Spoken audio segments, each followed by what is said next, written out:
Welcome back for our third video, which is going to be on our collision control. We are exactly where we left off here, and if you remember or if you just watched this video, you know that we have some collisions here, and we'll just take a look at this quick in case anybody's just starting out with this video. Let's go. By the way, if you didn't know, you can scroll up here with your mouse wheel to kind of really fast forward through this, but you can see here we're crashing into this part. So you may say, well, why don't we just machine it at 90 degrees? Why do we have this tilt? Well, obviously, as we mentioned in the other videos, is we want to have a more efficient cutting with our ball mill. Cutting on the center of the ball mill is not efficient, doesn't lead to the best surface finish. So we really want to have that tilt. That's kind of the point of having a 5-axis machine. But we also don't want to crash our machine into this part, right? So what we're going to do is we're going to use collision control to avoid this. All right, so let's go ahead and X out of there, and let's go into our toolpath. Okay, so I'm going to close this, and I'm going to close tool axis control, and we are going to open collision control here. All right, so currently we have nothing on. And as I've mentioned several times, and I'm going to reiterate again, first, get your cut pattern right. Next, get your tool axis control the way you want it. Next, now we can avoid stuff that we're running into. So just because we were running into stuff after we created our tool axis control, don't panic. That's what collision control is for. Now, do I sometimes jump back and forth after I've created these first two? Absolutely. Sometimes I'll see some things, I'm like, oh, okay, well, I need to change my cut pattern just a hair here. Okay, that works out right. So, yes, I do jump back sometimes, but I don't jump ahead of myself. I don't set tool axis control before I got my cut pattern the way I want it. So, let's start with collision control. Now, you have a couple options here where you could do a couple of different things. We actually have more strategies that we can use, too, for really, really advanced stuff. I've never used more than two. But they do have 4 here, so I'm not sure what you need them for, but I'm sure there's stuff out there. Otherwise, they wouldn't be there. All right, so we're just going to do a simple one. We're just going to do one strategy here. Now, what we check here, so when it says check, it's basically saying, hey, I want to check this flute of this tool, and I want to make sure it's not running into any of my machining geometry. Or if I select additional avoidance geometry, I want to check and make sure it's not running into that either. Okay? So when we went back and we back plotted our toolpath, we noticed that the holder was hitting this first, and eventually pretty much everything was hitting it. The shoulder, the shank, the holder, the flute, everything was hitting it. But the holder was the first thing. So I really need to select everything. I want to make sure nothing is running into this here cylinder that we have sticking up in the middle of our part. Okay, now, the next thing I want to do is, I'm actually going to skip this for now. I'm going to come over to my geometry. Well, I want to make sure my holder, shank, shoulder, and flute don't gouge into my machining geometry. Definitely want to make sure it doesn't happen. But I also want to make sure that this cylinder, so I'm going to add some avoidance geometry. I'm going to go ahead and triple click that solid so it gets everything on there. Gets the whole solid. Now, I will say this. When you're adding avoidance geometry, it is not always wise to just triple click everything. The reason being, it takes more time to calculate your toolpath. So if you have a bunch of fixtures and there's only really one part of it, like maybe just the one of the jaws of your vise is susceptible to being hit by your tool holder or whatever, just get that. Don't click everything, the vise, the mounting fixture. Don't get everything because you're just going to create a longer calculation for your toolpath. So I always try to do the minimum that I feel safe selecting. Like I don't want to select too little where it's going to crash. Now, you're going to be able to see it in simulation, but I always want to make sure I have enough stuff, but I don't go crazy and just select everything. So just FYI. So we're going to hit end selection. We've got that selected now. You can see they color code them. So you got green for your machining geometry. You've got red for your avoidance geometries. Okay, so it's going to avoid all of that stuff. Now, the strategy that we're going to use is chosen right here. So let's just go ahead and pick retract toolpath along tool axis. That's fine. The difference between these along tool axis just means if it's tilted, it's going to retract it along that axis. If it's not tilted, we can say WCSZ, or if it is tilted, it's still going to do this. So let's set that one and see what happens here. All right. You can see what's happening here. So it's actually retracting the tool, and you see it's along WCSZ. So it's retracting to begin with along the axis, and then it's doing it along Z. So let's just take a look and see what this actually looks like. You're going to look at this and be like, well, that's ridiculous. I don't want to do that. Which is correct. You don't want to do that. Keep going.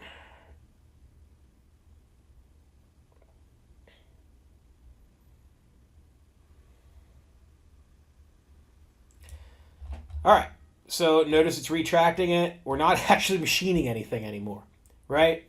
So you might be thinking, well, that's stupid strategy. Why would I use that? Well, in this case, you wouldn't. There are times when you would use this strategy.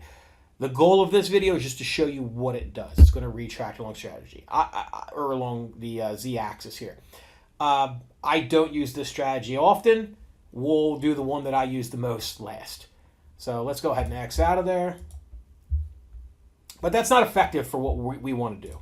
I'm going to change that back to tool axis. By the way, if I did change that back to tool axis,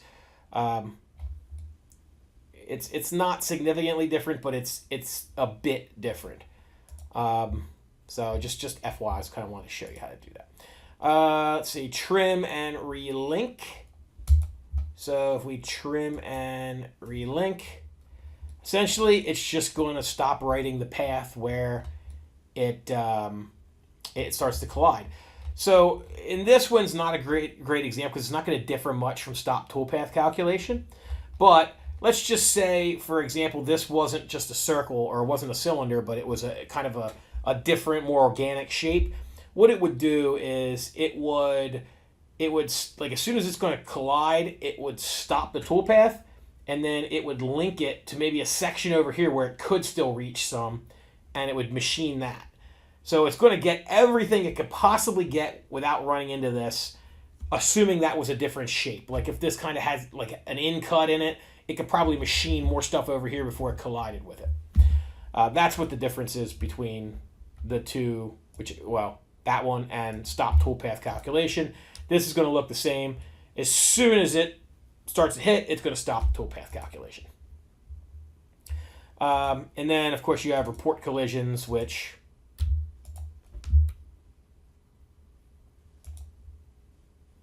right there you go. So it's colliding at all those points. I've never found that super useful, but it's there. I'm sure there's probably there's probably a reason for it. It probably is useful in some situations. I just don't. I've never ran into them, or maybe I just don't know how to use it properly. So the one I always use is tilt tool, and this is going to be the one that you're probably going to use the most by far. You can select what kind of angle. You can do lead lag, or you can do a side tilt angle. And just to kind of explain what lead lag is, let's say that I am machining this direction here. So I am machining from essentially left to right. Okay, so I'm machining from left to the right.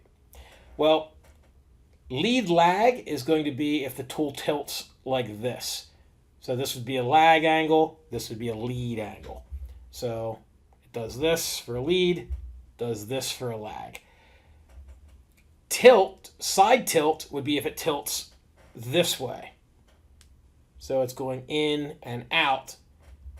So you can control it to use either one of those. You can specify, or you can pick automatic, which can use a combination of the both. I use automatic pretty much exclusively. I don't know that I've ever specified specifically lead lag. There are some times where that probably is the method that you want to use, but most of the time I've just used automatic. So let's go ahead and hit check. All right. Now I really wish that I didn't do that report. Where is that at? So it created all these points, which I am not thrilled about, not particularly thrilled about. Let's go ahead and select all points, and let's delete those. Oh boy, it created arcs too. Nice. So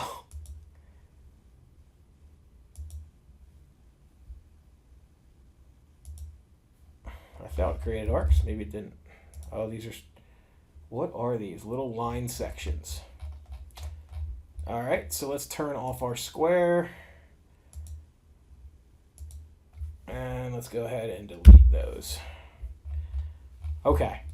Now I got rid of all that stuff. So we'll bring our square back. And we'll bring our cylinder back. Our guide cylinder. All right. Now we actually have something happening here. We're actually a lot closer. So let's go ahead and simulate this and see what this looks like. Let's backplot, and I'm going to scroll through a good bit of this until we get pretty close, and then hit play.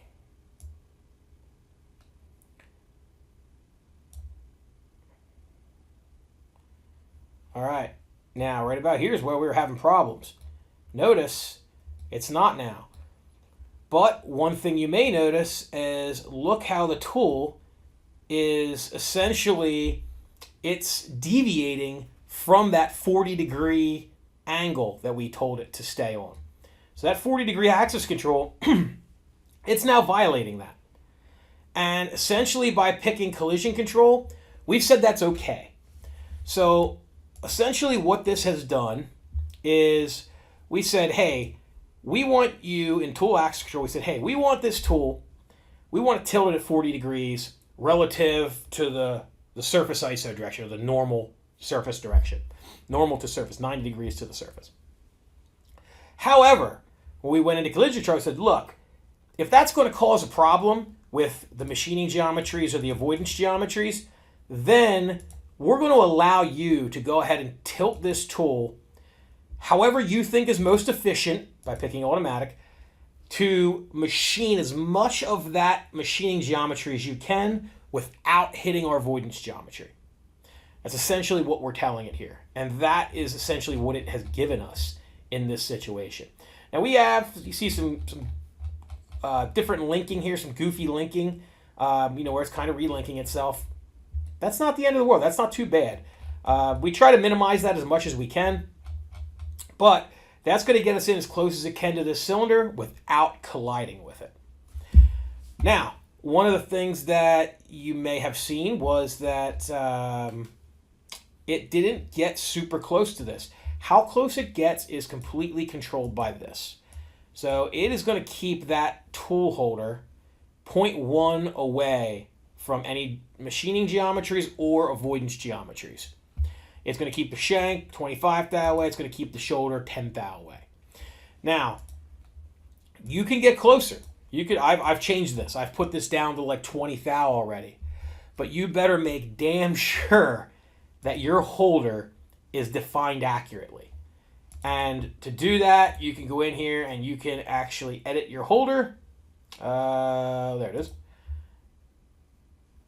And the part that we were running into was what would be the nut here. So I'm going to scroll all the way down because the bottom's right there. There's our outer diameter. So 1.83. If I take a pair of calipers and I measure the outside of that nut, it better be 1.83 or darn close to it. So you want to make sure these are extremely accurate, especially if you're going to turn that amount of tolerance down that it's staying away.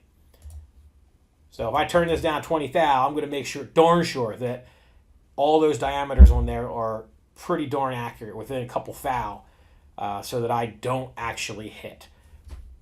So this gives you a little bit of extra clearance just in case you want to you don't want to go out and get your holder and measure. It's pretty darn close, but it might not be perfect.